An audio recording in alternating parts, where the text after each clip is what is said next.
নমস্কার, আমি তাসমিনা। নমস্কার, আমি ইন্দ্রাণী। শুরু করছি বিয়ন্ড পলিটিক্স। বিরোধীরা লড়িয়ে দিল যান, দাবি উঠল বাঁচাও সংবিধান। কাল আবার আমার পাড়ায় বিশাল ঝামেলা। কেন রে, আবার কি ঝামেলা? ওই যে আমার পাড়ার ক্লাব বাহুবলী সংঘ, সব ঝামেলা সেখানেই। তোর এই পাড়ার ক্লাবটা শান্তিতে থাকতে পারে না? সেটা তো আমাদেরও প্রশ্ন। পুজোর এখন অনেক দেরি আছে, কালী পুজোর তো আরো দেরি। বাড়ি বাড়ি গিয়ে দুর্গাপুজো আর কালী পুজোর চাঁদা একসঙ্গে চাইছে। কালী পুজোর চাঁদা এখন চাইছে কেন? ওরাই জানে। আর ওদের অল্পে হবে না, 1000 টাকা থেকে নাকি চাঁদা শুরু। সেই নিয়ে পাড়ার লোক প্রতিবাদ করছে। বেশ করছে, তারপর কি হয়েছে? প্রতিবাদটা ওদের পছন্দ হয়নি। ক্লাবের প্রেসিডেন্ট ঘণ্টাদা দলবল নিয়ে এসে পাড়ার লোকের উপর হম্বিতম্বি করছে। প্রতিবাদ জিনিসটা অনেকেরই পছন্দ হয় না। ভাগ্যিস তোদের ঘণ্টাদা দেশের স্বরাষ্ট্রমন্ত্রী নয়। কেন?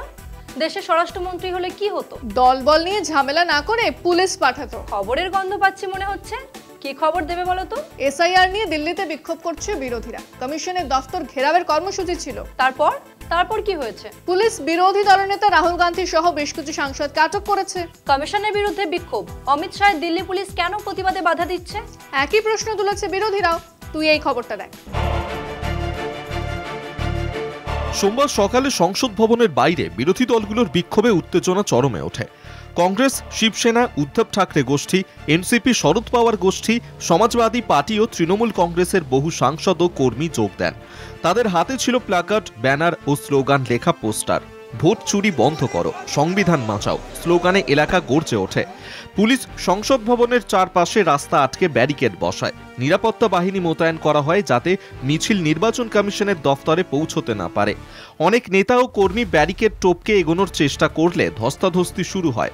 কংগ্রেস নেতা রাহুল গান্ধী, প্রিয়াঙ্কা গান্ধী বাড্রা, শিবসেনা নেতা সঞ্জয় রাউত সহ বেশ কয়েকজন বিরোধী এমপিকে আটক করে দিল্লি পুলিশ।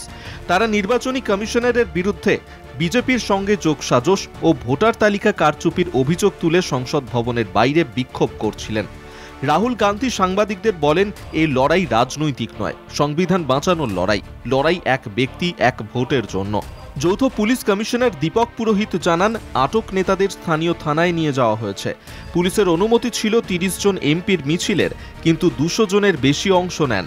অনেকে ব্যারিকেড টপকানোর চেষ্টা করেন। সমাজবাদী পার্টির প্রধান অখিলেশ যাদবকে দুটি ব্যারিকেড পেরিয়ে এগোতে দেখা যায়। মহুয়া মৈত্র সহ তৃণমূলের 2 সাংসদ অতিরিক্ত ভিড় ও গরমে অসুস্থ হয়ে পড়েন। বিক্ষোভের মূল দাবি ছিল নির্বাচন কমিশন যেন পূর্ণ ভোটার তালিকা অনলাইনে প্রকাশ করে, যাতে তা যাচাই করা যায়। বিরোধী জোটের অভিযোগ, গত কয়েক মাসে ভোটার তালিকায় অস্বাভাবিক হারে নতুন নাম যুক্ত হয়েছে এবং পুরনো ভোটারদের নাম বাদ দেওয়া হয়েছে, যা বিজেপির সুবিধার জন্য করা হয়েছে। এই ঘটনার জেরে লোকসভা ও রাজ্যসভা উভয় কক্ষই দুপুর 2টো পর্যন্ত মুলতুবি হয়। পুলিশের পক্ষ থেকে জানানো হয়, অনুমতি ছাড়া বড় মিছিল হওয়ায় আইন শৃঙ্খলা রক্ষার স্বার্থে এই পদক্ষেপ নেওয়া হয়েছে। বিরোধীদের অভিযোগ, নির্বাচন কমিশনের বিরুদ্ধে আন্দোলনে অমিত শাহের পুলিশের অতি সক্রিয়তা প্রমাণ করে নির্বাচন কমিশন বিজেপির স্বার্থ রক্ষা করতেই ব্যস্ত। বিরোধীরা তো সরকারকে খুব চাপে ফেলছে দেখছি। হিসেব মতো সরকারের চাপে পড়ার কথা ছিল না, কিন্তু এখন তারা বেশ চাপে পড়ছে। মানে এটা আবার কি বললে? পুরো মাথার উপর দিয়ে গেল। মানে হলো, কমিশন স্বাধীন সংস্থা, কমিশনের বিরুদ্ধে অভিযোগ বিরোধীদের, কমিশনের বিরুদ্ধে আন্দোলন করছে বিরোধীরা, কিন্তু কেন্দ্রের বিজেপি সরকার বিষয়টা পার্সোনালি নিয়ে নিয়েছে। সেটাই তো অদ্ভুত। কমিশনের হয়ে বিজেপি কথা বলছে কেন? বিরোধীরা বলছে বিজেপিকে ভোটের সুবিধা করে দিতেই কমিশন স্পেশাল ইন্টেনসিভ রিভিশন করছে। কমিশন তো সাফাই গিয়েছে, এসআইআর করে ভালোই হয়েছে। কিন্তু তথ্য তো অন্য কথা বলছে। কি কথা বলছে তথ্য? প্রচুর নাম বাদ গেছে, যা বাদ যাওয়ার কথা ছিল না। প্রচুর নাম আবার 2বার 3বার করে লিস্টে আছে। প্রচুর নামের নাম পরিচয় উল্টোপাল্টা আছে। তাহলে এসআইআর করে লাভ কি হলো? সেই প্রশ্নের উত্তরই তো নেই। তার জন্য তো বিরোধী দলনেতা রাহুল গান্ধী এসআইআর এর নাম তালিকা প্রকাশ করতে বলছে। তুই এই খবরটা দেখ।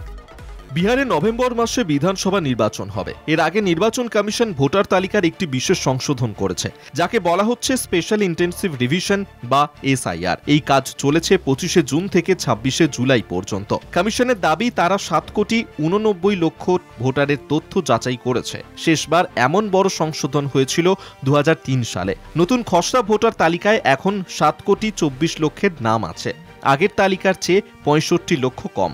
কমিশন বলছে, এর মধ্যে 22 লক্ষ মৃত, 7 লক্ষর নাম দুবার ছিল আর ৩৬ লক্ষ মানুষ রাজ্য ছেড়ে অন্যত্র চলে গিয়েছেন। বিরোধী দলগুলির অভিযোগ, মুসলিম ভোটার বেশি থাকা কিছু জেলায় ইচ্ছে করে অনেক নাম কেটে দেওয়া হয়েছে যাতে বিজেপির লাভ হয়। কমিশন ও বিজেপি এই অভিযোগ অস্বীকার করেছে। কমিশন এখনো মুছে দেওয়া ভোটারদের পূর্ণ তালিকা প্রকাশ করেনি, তাই অভিযোগ যাচাই করা সম্ভব নয়। বিহারের ভোটার তালিকা সংশোধনের প্রক্রিয়ায় নানা ত্রুটি সামনে এসেছে। মূল সমস্যাগুলো হলো ভুল ছবি। অনেক ভোটারের নামের পাশে অন্য কারো ছবি দেওয়া হয়েছে। কারো কারো ক্ষেত্রে মহিলার নামে পুরুষের ছবি বা অচেনা মানুষের ছবি রয়েছে। মৃত ব্যক্তির নাম, কয়েক বছর আগে মারা যাওয়া মানুষদের নাম এখনো তালিকায় রয়ে গেছে। একই ব্যক্তির নাম একাধিকবার, একই ভোটারকে দুবার বা তার বেশি তালিকায় রাখা হয়েছে। ভুল তথ্য, পরিবারের সম্পর্ক বা জন্ম তারিখে ভুল রয়েছে, যেমন বাবার জায়গায় স্বামীর নাম লেখা বা উল্টো। তথ্য যাচাইয়ের ঘাটতি, অনেক মানুষ জানেনই না যে কর্মকর্তারা তাদের এলাকায় এসেছিলেন কিনা। অল্প সময়, প্রক্রিয়াটি মাত্র 1 মাসে শেষ করা হয়েছে, যা এত বড় রাজ্যের জন্য যথেষ্ট নয়। দরিদ্র মানুষের অসুবিধা, প্রমাণপত্র জোগাড় করতে নিজেরও বাবা মায়ের নথি লাগছে, যা গরিব বা অভিবাসী শ্রমিকদের পক্ষে সহজ নয়। গ্রামে অনেক মানুষ এই সংশোধন প্রক্রিয়া সম্পর্কে জানেনই না। কেউ কেউ ভুল ছবি, মৃত ব্যক্তির নাম বা একই ব্যক্তির নাম দুবার থাকার মতো সমস্যার কথা বলছেন। দরিদ্র ও শ্রমজীবী মানুষের পক্ষে প্রয়োজনীয় নথি জোগাড় করা কঠিন হয়ে পড়ছে। এই নিয়ে সংসদে তীব্র বিক্ষোভ হয়েছে। বিরোধীরা বলছে এই প্রক্রিয়া কোটি কোটি প্রকৃত ভোটারকে ভোটাধিকার থেকে বঞ্চিত করবে। বিষয়টি এখনো সুপ্রিম কোর্টে বিচারাধীন। কলকাতা টিভি। এত ঝুট ঝামেলা শুধু বিজেপিকে জেতানোর জন্য? বিরোধীরা তো অভিযোগ করছে সেটাই। এ তো বড় কারচুপির অভিযোগ, অনেক বড় কারচুপির অভিযোগ। মুসলিম অধ্যুষিত অঞ্চল বা যে এলাকাগুলিতে বিজেপি বিরোধীদের ভোট বেশি, সেই সব জায়গায় বেছে বেছে নাম ছাঁটাই হচ্ছে। এসব করার থেকে বেটার সলিউশন আমার কাছে আছে। কোন সলিউশন? বলে ফেল।